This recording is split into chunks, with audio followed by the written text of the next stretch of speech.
Hello students, welcome back to my YouTube channel Sabki Pathshala. मैं हूं सुनील डांडा।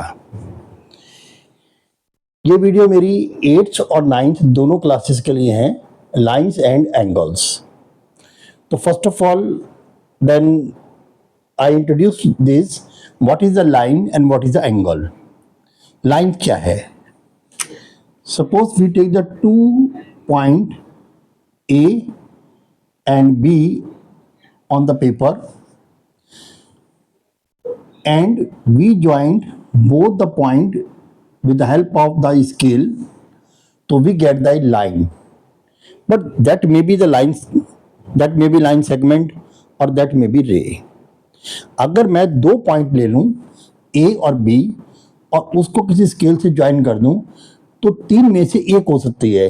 ये लाइन सेगमेंट हो सकती है, ये रे हो सकती है और ये लाइन हो सकती है। डिपेंड करता है ये कंडीशंस पर। अगर मान लीजिए मैं एक साइड में एरो पुट कर दूं और दूसरी साइड एक पॉइंट लगा दूं, so now it is known as ray. ठीक है, क्योंकि इसमें एक साइड में एरो है, ठीक है, बोथ साइड एरो नहीं है। और we can be extend this line only one side.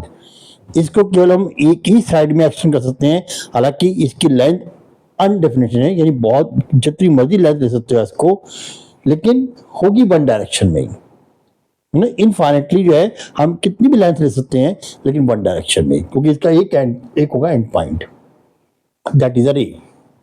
Second, अगर मान लीजिए मैं एक लाइन की दोनों साइड में एरो पुट कर देता हूं, ये ए है पॉइंट और ये पॉइंट है बी। अब दोनों साइड एरो है, दोनों साइड एरो होने का मतलब हुआ कि अब ये है line, that is a line और straight line. Clear? Then we can be extend and this line in both the direction, the left side as well as the right side infinitely.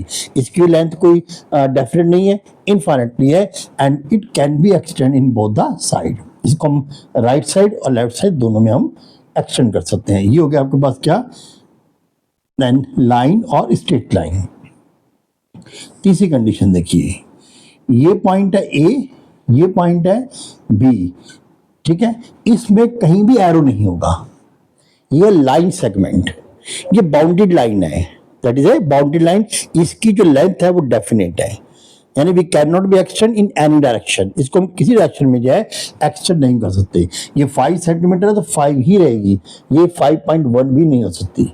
Clear? That is a line segment. तो line segment जो है that is a part of line, line segment. Clear? तो ये आपको मैंने तीन बता दिया आपको, lines, rays and the line segment. अब आते हैं एंगल्स के बारे में। एंगल क्या है? अगर सपोज मान लीजिए मैं एक पॉइंट ले लूं यहां पर O और उस O पॉइंट से मैं दो स्ट्रेट लाइन ड्रॉ करूं मैं, जिनके बीच में एक डिफरेंस हो। क्लियर? ये दो हैं, ये क्या है? ये बन जाएगा इसमें angle. The angle is bounded, angle is bounded between the two raise.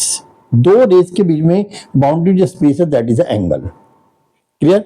अब ये जो आर्म्स हैं, जिसे हम आर्म्स बोल सकते हैं, ये ओ ए एंड ओ बी, और एंगल को नाम देंगे हम एंगल ए ओ बी या एंगल बी ओ ए ओ बी या बी ओ ए। हम कभी भी इसके एंगल को ओ ए बी या ओ बी ए नहीं दे सकते। ठीक है, जो भी एंगल होगा हमेशा मिड पॉइंट में होगा, मिडिल में होगा। जो भी पॉइंट होगा मिडिल में होगा, यानी कि मिड में होगा। क्लियर? तो ये एंगल ए ओ बी है। तो ओ ए क्या है इसकी? आर्म। ओ बी क्या है इसमें? आर्म। तो यहां पर ओ ए ओ बी दोनों क्या है? ये आर्म्स। और व्हाट अबाउट द ओ? ओ है इसमें वर्टेक्स। वो क्या है? वर्टेक्स। तो एक एंगल में जहां से दोनों रेज स्टार्ट होंगी वो होगा vertex. Vertex is common point then for both the arms. ठीक है, तो एंगल जो है दैट इज ओपन फिगर, क्योंकि ये ओपन फिगर है, क्लोज नहीं है ये। तो angle is the open figure the in which the two arm then started from a single point and that point is known as the vertex. Clear? तो होगा आपके पास एंगल के बारे में। अब आते हैं हम एक्यूट एंगल। देखिए, अगर एंगल जो है वो 0 और 90 के बीच में है, 0 degree and 90 degree. Clear? The angle between the 0 and 90 degree is known as the acute angle. तो एक्यूट एंगल की जो वैल्यू होगी वो 1 होगी, 2 होगी, 3 होगी, ठीक है, और 89 तक हो सकती है। तो बिटवीन का है मैंने 0 एंड 90, ना तो 0 का एंगल बनेगा और ना 90 के एंगल को हम एक्यूट एंगल कह सकते हैं, ठीक है। तो 89 तक जो है वो क्या होगा इसमें, एक्यूट एंगल। क्लियर? अब एक क्या कहते हैं राइट एंगल, जो लिखा नहीं है, एक है राइट एंगल। राइट एंगल क्या होगा? Right angle which is exact 90 degree, यानी कि आपके पास एक ये वर्ड देखिए, एक ये वर्टेक्स है, इस वर्टेक्स पर दो परपेंडिकुलर है, ठीक है, इस वर्टेक्स पर क्या है, परपेंडिकुलर है। देखिए वर्ट दो नहीं, देखिए एक जैसे ओ और ये हो गया बी, ए ओ देन परपेंडिकुलर ओ बी, या ओ बी परपेंडिकुलर ओ ए, तो ये बनेगा 90 डिग्री। तो इसे कहते हैं क्या, right angle. Right angle, clear? तो right angle exact 90 degree, acute angle between 0 and 90, जिसमें ना 0 टच करेंगे ना हम 90 को कंसीडर करेंगे, हम दोनों कंसीडर नहीं करते हैं बिटवीन में। अब आता है इसके अंदर ऑब्ट्यूज एंगल। देखिए ऑब्ट्यूज एंगल जो है ये 90 से तो ग्रेटर होगा, 90 से ग्रेटर होगा, ठीक है, बट स्मॉलर देन 180, यानी कि बिटवीन क्या होगा, इट इज बिटवीन 90 एंड 180। तो यानी 90 से ग्रेटर 91 होगा। बिटवीन में हमेशा हम दोनों पॉइंट नहीं देख सकते, ना फर्स्ट ना लास्ट। तो 90 से ग्रेटर होना चाहिए, 180 से स्मॉलर होना चाहिए। तो लाइज बिटवीन द 90 एंड 180। तो ये एंगल जो है वो आपका इस तरीके से हो सकता है ये। तो यहाँ पर ये हो गया आपका वर्टेक्स ओ, और ये हो गया ए एंड देन बी। तो एंगल जो है इसका ये कोई भी हो सकता है। क्लियर? चाहे वो 91 हो, 95 हो, 97 हो, लेकिन जब एग्जैक्ट आएंगे तो 179 तक हो सकता है। नाउ अब आते हैं हम स्ट्रेट एंगल। स्ट्रेट एंगल में क्या है, ये बिल्कुल स्ट्रेट, यानी क्या है, इसमें there is a twice of right angle. Straight angle always be twice of right angle. Clear? यानी कि वो 90 प्लस 90, दो 90 ऐड होंगे तब बनता है स्ट्रेट एंगल। और स्ट्रेट एंगल जो है, अब देखिए इसमें ये स्ट्रेट एंगल है। क्लियर? स्ट्रेट एंगल में जो वर्टेक्स होगा आपका ओ, उस वर्टेक्स से दोनों राम जो है हमेशा अपोजिट डायरेक्शन में होंगी, ठीक है। स्ट्रेट एंगल मीन्स हुआ the two arms of an angle always be opposite in direction than from the single point vertex O। इस वर्टेक्स से दोनों आर्म जो है वो अपोजिट इन डायरेक्शन होगी, that is the straight angle. और इसकी वैल्यू होती है exact 180 degree. Exact 180 degree. Right angle में एग्जैक्ट 90 डिग्री और स्ट्रेट एंगल में एग्जैक्ट 180 डिग्री।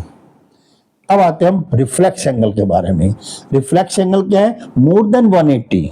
मोर देन 180, अगर कोई एंगल मोर देन 180 है दैट इज रिफ्लेक्स एंगल। ये वाला मैंने ये लिया, अब ये वाला आता है 130 डिग्री। क्या ये 130 डिग्री? तो ये एंगल जो होगा that is a reflex angle. क्या है ये? रिफ्लेक्स एंगल, क्योंकि इसकी वैल्यू है 180 से ग्रेटर होगी। कैसे? कंप्लीट एंगल जो है वो होगा 360 डिग्री।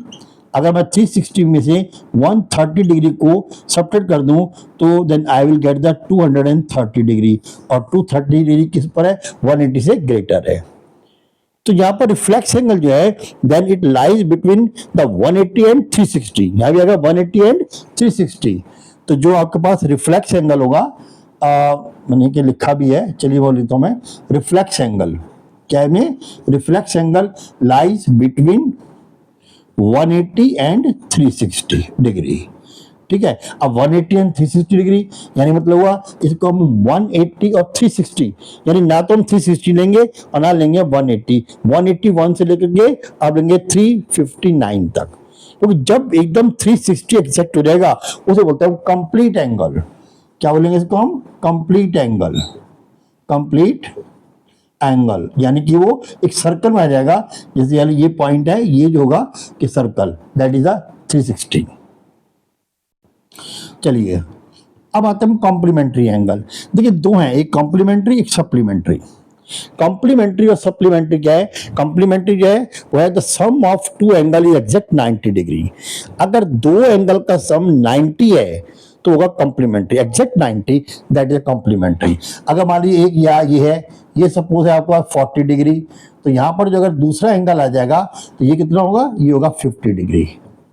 ठीक है, इनका सम कितना हो गया? 90 डिग्री। तो अगर दो एंगल का सम कंप्लीटली 90 होगा, दैट इज अ कॉम्प्लीमेंट्री। और अगर मान लीजिए दो एंगल का सम जो है एग्जैक्ट 180 होगा, जैसे मान लीजिए ये एंगल है और ये सपोज आया था आपके पास 70 डिग्री, तो ये हो जाएगा 110 डिग्री। अगर मान लीजिए तो ये कंप्लीट एंगल कितना है? 180 का, तो दैट इज द सप्लीमेंट्री। तो supplementary is the sum of the 180 and complementary is the sum of the 90 degree. तो आपके पास ये दोनों एंगल्स हो गए। अब आता है एडजेसेंट एंगल। एडजेसेंट एंगल जो है क्या है? जिसमें आप देखिए कि दो जो आर्म है वो अपोजिट डायरेक्शन में होंगी। मान लीजिए एक आर्म इधर है और एक आर्म इधर है, ठीक है, और एक ये आपका कॉमन है।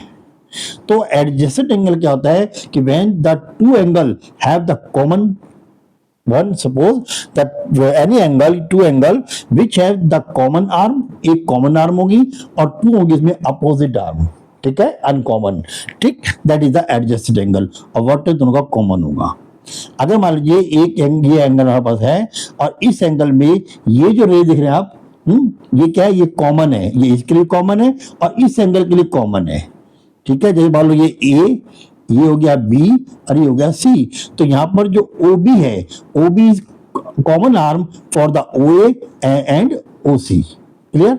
और यहां पर देखिए O A and O C both are the opposite arms, तो that is the adjacent angle.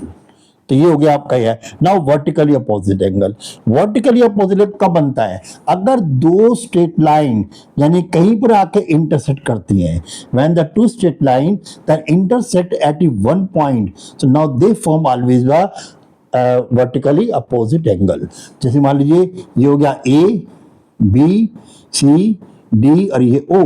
अब देखिए ये ए बी और C D can cut at the one point is O, so now the angle AOD just and equal to the BOC या COB, और ये दोनों क्या है? ये है वर्टिकली opposite angle.